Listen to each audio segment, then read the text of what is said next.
les crazy, j'espère que vous allez bien. Aujourd'hui, ma chronique c'est sur le thème « Si on s'aimait ».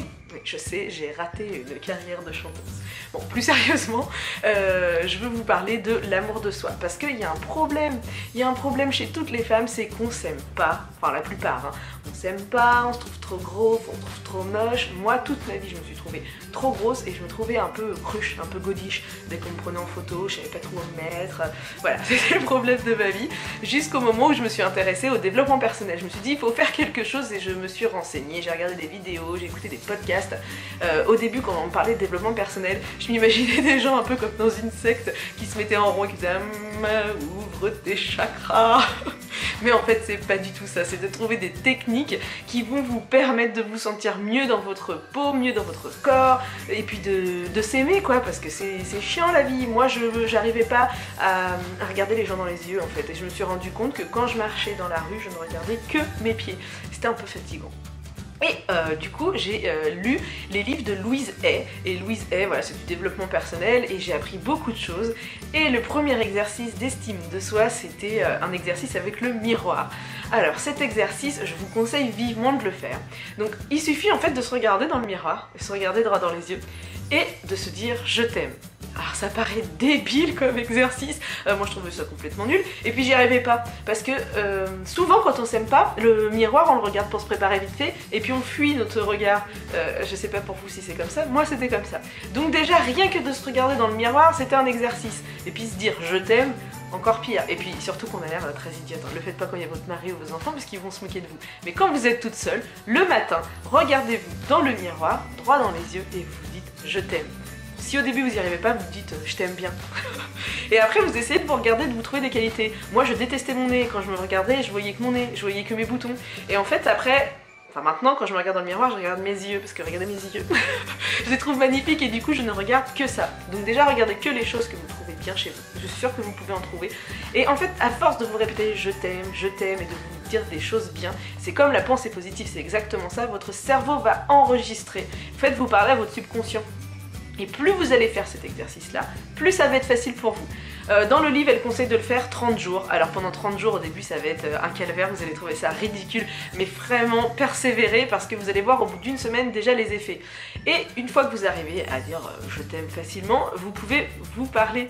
Moi, encore une folle le matin, mettant la glace, je me regarde et que je me dis Claire, tu es géniale. Aujourd'hui, tu vas tout déchirer puisque tu es exceptionnelle. Bon, c'est un peu prétentieux là, mais vous avez compris l'exercice et vous verrez vraiment les effets. Si vous n'arrivez pas à y penser, vous pouvez coller un petit post-it, par exemple sur votre frigidaire ou sur votre miroir avec écrit « Je t'aime ». Et en fait, votre cerveau, même si vous lisez pas le papier, votre cerveau quand il va le voir, ça va lui refaire un déclic et lui, il va repenser à ça. J'espère que vous essayerez cet exercice. N'hésitez pas à me dire vos retours parce que c'est vraiment intéressant. Je partagerai plein d'autres astuces, mais aujourd'hui, c'est parti, on s'aime les filles, je compte sur vous. Et je vous dis à la semaine prochaine pour la prochaine rubrique.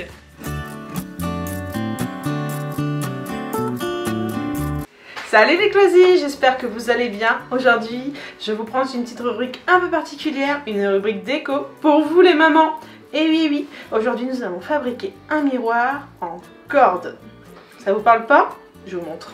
Et voilà le miroir que je vous propose de fabriquer avec moi aujourd'hui. Un miroir en corde, tout simple et qui a son petit effet.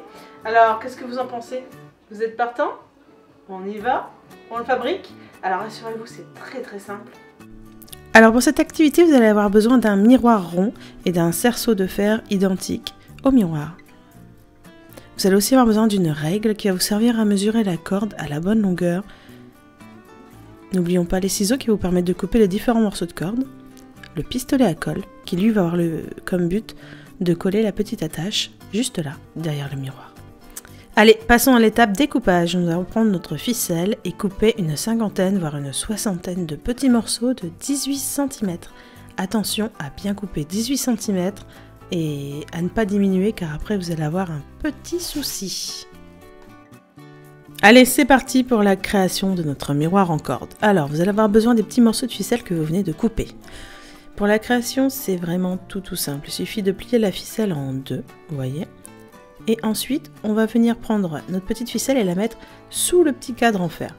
On attrape les deux petites pattes et on les intègre au milieu. On tire et hop, un nœud de fait.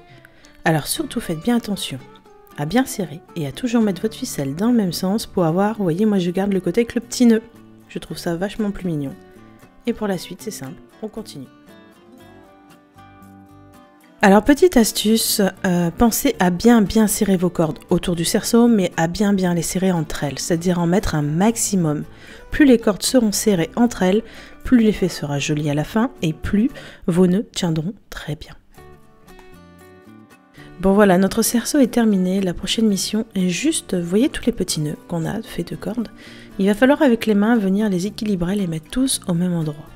Ça sera vachement plus joli.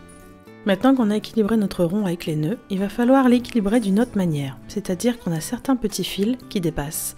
Et avec nos ciseaux, on va venir les couper pour égaliser tout simplement le rond, que ça soit plus joli déjà visuellement et éviter qu'il y ait des morceaux de corde un petit peu plus longs à certains endroits.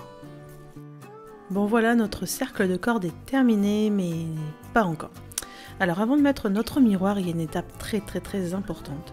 C'est en fait chaque petite corde que vous avez mis, il va falloir la détresser ou l'effilocher comme vous préférez. Alors l'astuce très simple que je pourrais vous donner, c'est de la tourner dans le sens inverse des tournillons de la corde. Voilà, alors je vous cache pas, ça prend un petit peu de temps, mais l'effet est juste waouh. Bon voilà, j'ai terminé, vous voyez l'effet touffu est beaucoup plus sympa. Passons à l'étape miroir. Alors le miroir, on va venir le positionner sur notre corde, mais du côté où il n'y a pas de nœud. Regardez bien, il y a 0 nœud de ce côté-là. Allez, passons ensuite à l'étape pour fixer le miroir, tout simplement. Moi j'ai choisi de le fixer avec la ficelle, donc en fait je vais faire une croix en ficelle. Donc de chaque côté de votre miroir, comme je suis en train de faire actuellement, vous allez faire des nœuds bien serrés avec votre miroir. Et je vais faire comme ça avec un système de croix en serrant très fort pour pas que le miroir ne puisse bouger. Bon voilà, il ne nous reste plus qu'une seule étape, c'est fixer notre petite fixation derrière notre miroir pour pouvoir l'accrocher. Pour ça, j'ai utilisé tout simplement mon pistolet à colle. Et voilà, ça y est, on a fabriqué ensemble notre miroir. Vous avez vu, je vous avais pas menti. Il faut pas beaucoup de matériel et c'est assez rapide, j'avoue. Il faut juste un peu de patience pour faire les petits poils tout autour, mais franchement, c'est un jeu d'enfant. Si vous l'essayez, si vous essayez d'en faire chez vous, ça me ferait super plaisir de voir le résultat. N'hésitez pas à les publier sur les réseaux sociaux avec le hashtag CrazyHouseWife. Sur ce, je vous dis à bientôt et à la semaine prochaine dans une nouvelle rubrique livre.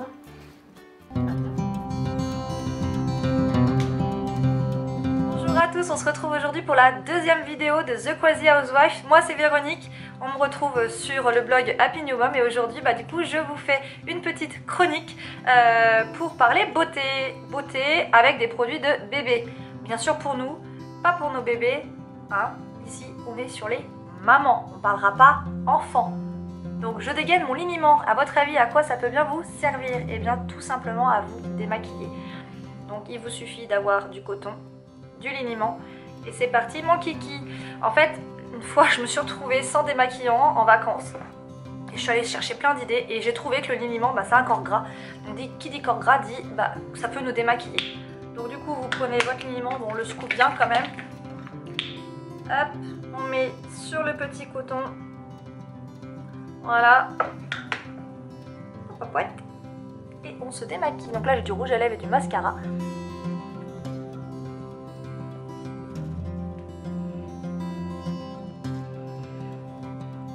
Bon par contre je risque de sentir l'huile d'olive.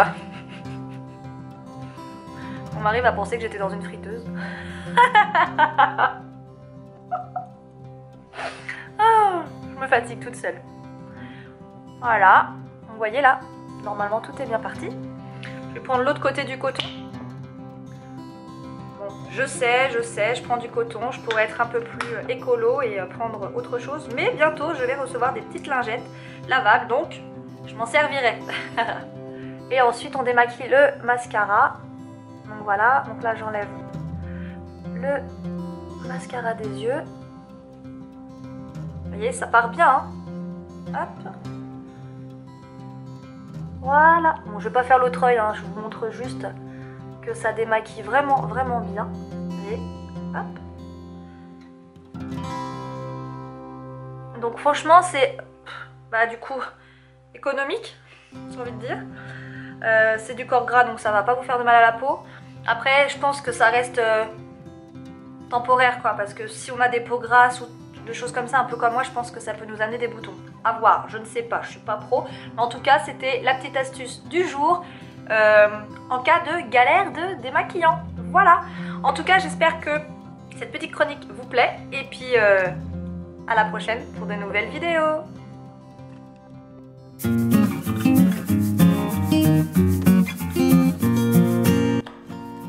Hello hello, c'est parti pour une nouvelle rubrique écolo et aujourd'hui je vais vous partager une astuce tip top chouette pour soulager l'eczéma et les peaux sèches de vos loulous. Quand je dis de vos loulous, ça marche aussi très bien pour nous. En fait mes deux loustiques ont beaucoup souffert d'eczéma, surtout étant tout petits. Même encore maintenant ils restent avec la peau très fragile. Et en l'occurrence T-Boy, lui, même tout bébé, il avait vraiment beaucoup d'eczéma, des plaques vraiment très sèches qui parfois craquelaient et même saignaient. Donc au départ on a utilisé des crèmes bio, des cold crèmes, ça n'a jamais fonctionné. Ensuite on a utilisé des produits qu'on peut trouver en pharmacie qui sont censés être faits exprès pour ça. J'avoue là-dessus ça m'a piqué un peu parce que déjà 14-15 € la crème et quand on regarde la composition on retrouve quand même pas mal de choses cracra dedans. Hein. Mais bon, bref j'ai essayé et pas pour autant de meilleurs résultats. Et en fait c'est la puéricultrice de T-Boy qui nous a vraiment sauvés. C'était une dame super parce qu'elle avait à cœur d'aider et d'accompagner les familles, les parents, les enfants avec des solutions les plus simples possibles. Et en l'occurrence elle nous a proposé de soigner l'eczéma de T-Boy avec de l'avoine. Ça nous a vraiment sauvé curieux. Et me dire l'avoine comment? Ben oui, en fait la même avoine, les céréales qu'on peut trouver au magasin en grande surface. Alors après si on peut trouver de l'avoine bio c'est encore mieux hein, bien sûr. Et c'est juste miraculeux. Donc je vous explique le principe. Vous allez utiliser de l'avoine. Alors moi je stocke ça dans un petit bocal comme ça qui est sympa dans la salle de bain, du coup ça fait joli aussi. J'ai mis une cuillère à café dedans parce que c'est plus pratique pour s'en servir. Et donc vous allez prendre l'avoine et la mettre dans des petits pochons comme ça. Enfin moi c'est des petits pochons que je récupère ou qu'on a pour les petits bijoux par exemple. Après si vous n'en avez pas c'est pas bien grave hein, parce que vous pouvez aussi utiliser un bas par exemple, ça marche aussi très bien. L'avantage du pochon c'est que on a un lien refermable coulissant et du coup c'est plus facile après pour le vider, le sécher, le nettoyer sans resservir. Si vous n'en avez pas ça fonctionne aussi. Donc vous allez remplir votre petit pochon avec l'avoine. Vous voyez, en contenance, ça donne ça, c'est pas vraiment non plus énorme, donc autant vous dire qu'avec un sachet d'avoine, vous allez très longtemps. Et puis, vous allez mettre ce sachet à infuser dans l'eau du bain de vos loulous. L'eau va devenir laiteuse et en fait, elle va apporter une couche de protection et elle va nourrir et hydrater la peau de vos loulous. Et ça protège de l'eczéma. Au fur et à mesure des bains, vous allez voir, l'eczéma s'estompe. Alors, je vais vous montrer un petit peu ce que ça donne dans l'eau. Donc en fait, vous voyez ici, j'ai rempli un contenant avec de l'eau tiède. J'ai pris un petit peu d'avoine que j'ai mis dans un sachet de soie et que j'ai ensuite bien refermé. Je vais simplement tremper ce sachet dans l'eau, donc vous en l'occurrence dans l'eau du bain. Et vous voyez, ça devient déjà blanchâtre et au fur et à mesure ça va s'opacifier, plus l'avoine va infuser longtemps dans le bain. Donc ça va faire une eau qui va déposer un film sur la peau de vos loulous, qui va l'hydrater, la nourrir et la protéger de l'eczéma. En plus, au fur et à mesure que l'avoine trempe dans l'eau, elle gonfle. Et vous voyez, après ça forme un petit coussin tout doux. Vous voyez comme ça, tout blanc, tout doux, et que vous pouvez venir frotter tout doucement directement sur la peau de vos loulous. Donc ça leur laisse un film encore plus épais. Ensuite ils peuvent jouer dans l'eau tranquillement et vous les rincer avant de les sortir du bain. Voilà, c'est vraiment tout simple et ça fonctionne vraiment bien. Alors, quelques petites précisions supplémentaires sur ce fameux bain d'avoine. Sachez que l'avoine est un complément, donc elle ne vient pas remplacer le savon ou le gel douche de votre enfant. Vous pouvez continuer à le laver comme habituellement sans aucun souci. Ensuite, une fois que le bain est terminé, pensez à vider rapidement votre sachet, à le rincer à l'eau claire et à le mettre à sécher pour le prochain bain.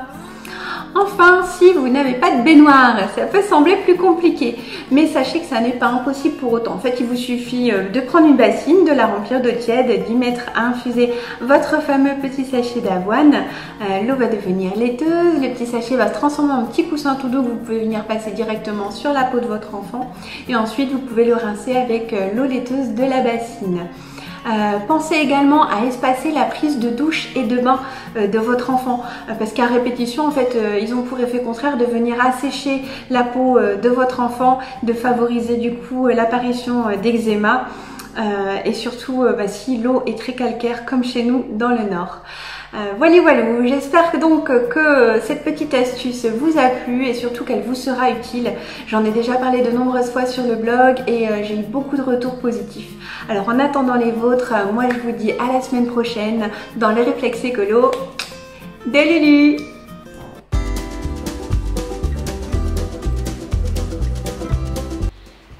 Maxence? Maxence? Oui, Qu'est-ce que tu fais? je joue à Fortnite. Encore? Oui, j'aime jouer à Fortnite parce que c'est très rigolo, tous mes amis jouent, j'aime bien. Aussi parce que le challenge du défi et les skins ils sont trop rigolos. Un skin c'est un personnage dans le jeu, il y en a plusieurs. Je vais vous faire voir à quoi ça ressemble. Bah là je vais lancer une partie. En fait les V-Bucks c'est des petites pièces que vous pouvez voir là en tout petit. C'est pour avoir des skins, par exemple, pour obtenir ces skins là-bas, il faut 2000 V-Bucks, 1200 V-Bucks, ça dépend lesquels on veut acheter. On les achète à la boutique, on n'est pas obligé de l'acheter pour jouer. Hello, salut à tous, c'est Maman Plume. Alors je reprends un petit point sur l'émission de Max pour donner mon côté avis de maman sur le jeu Fortnite. Alors c'est un jeu que l'on voit absolument partout en cours de récréation, enfin les magazines en ce moment de jouets en sont pleins, vous avez sûrement remarqué, et vos enfants, il y a une grande chance d'ailleurs qu'ils en aient mis sur leur liste. Donc on trouvait ça bien de faire cette petite vidéo avec Max. Max avait très envie d'expliquer ce jeu car beaucoup de parents ne le connaissent pas. Bon, donc là je vais lancer une partie. Donc là j'attends les autres joueurs. Là on est dans le bus pour attendre la chute libre. Donc là c'est bon, on peut descendre, j'y vais. Mon objectif je crois c'est d'être dernier survivant. Voilà, ça grouille de personnes, je vais atterrir dans un endroit un peu plus discret. Je vais me mettre là. Maintenant il faut que je trouve des armes. Une maison. Bingo. Donc là je vais regarder ce qu'il y a dedans. C'est un jeu sur lequel j'avoue qu'en tant que maman j'ai un avis très mitigé, je suis pas ultra fan. Le seul problème c'est qu'à l'heure actuelle je vois mal comment interdire nos enfants d'y jouer à 100% car tous les copains y jouent et c'est vrai que moi personnellement j'ai peur qu'ils soient un petit peu mis à l'écart à cause de ça. Je continue à monter. Donc là je monte. Il y a plein de fleurs. Un feu, une boîte de soins au cas où. Donc j'effectue certaines règles à la maison. On peut y jouer mais seulement avec le côté gratuit parce que oui, sachez que sur ce jeu on peut acheter plein de choses et ça peut très vite monter. Et qu'à chaque saison tout est annulé, vous repartez à zéro donc en gros vos achats sont inutiles. Bref, à la maison, Max a le droit d'y jouer, oui. Mais il n'achète rien et c'est limité environ à 30 minutes par semaine. On regroupé petit à petit comme ça. Aïe. Du coup là j'étais 58. Une partie ça dure ça peut durer 10 minutes, ça peut durer plus. Hein. Ça dépend si t'es fort ou pas. Moi j'ai déjà été meilleure. Parenthèse fermée, je laisse maintenant Max finir la petite démonstration et comme ça quand vos enfants vous parleront de Fortnite, vous saurez exactement ce qu'est ce petit jeu. J'espère que cette petite vidéo vous aura plu. Maintenant vous connaissez Fortnite. À la semaine prochaine.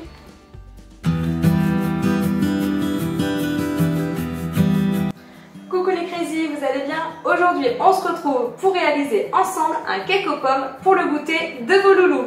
Pour les ingrédients, il vous faut 150 g de beurre fondu, 3 œufs, 150 g de sucre, 10 centilitres de lait, un sachet de levure chimique, 2 pommes coupées en morceaux et 240 g de farine. Alors on commence tout de suite en mélangeant le beurre fondu avec le sucre.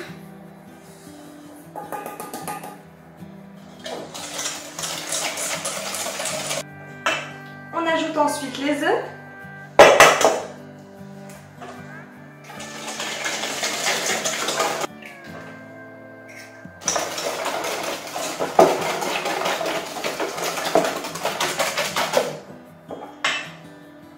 Le lait.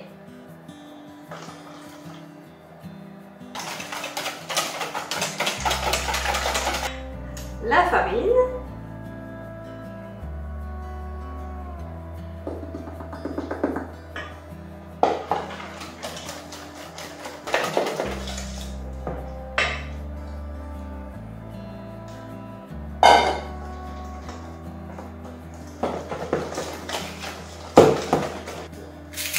La levure.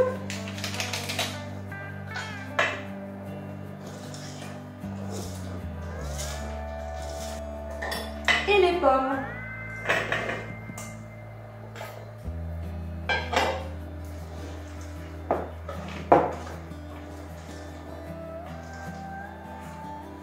Voilà, la pâte est prête. On la verse ensuite dans un moule à cake et on le place au four à 180 degrés pendant 40 minutes. Et voilà, j'espère que ce petit cake aux pommes va plaire à vos loulous. On se retrouve dès la semaine prochaine pour une nouvelle recette. Je ne sais plus ce que j'allais dire. Miroir, non mais je recommence. Je vous retrouve aujourd'hui pour la deuxième vidéo. J'ai plus parlé. J'adore ça. On la verse ensuite dans un moule à cake et on le place au congélateur. Alors, sachez... Oh, pas 2 fois alors, ça ne va pas.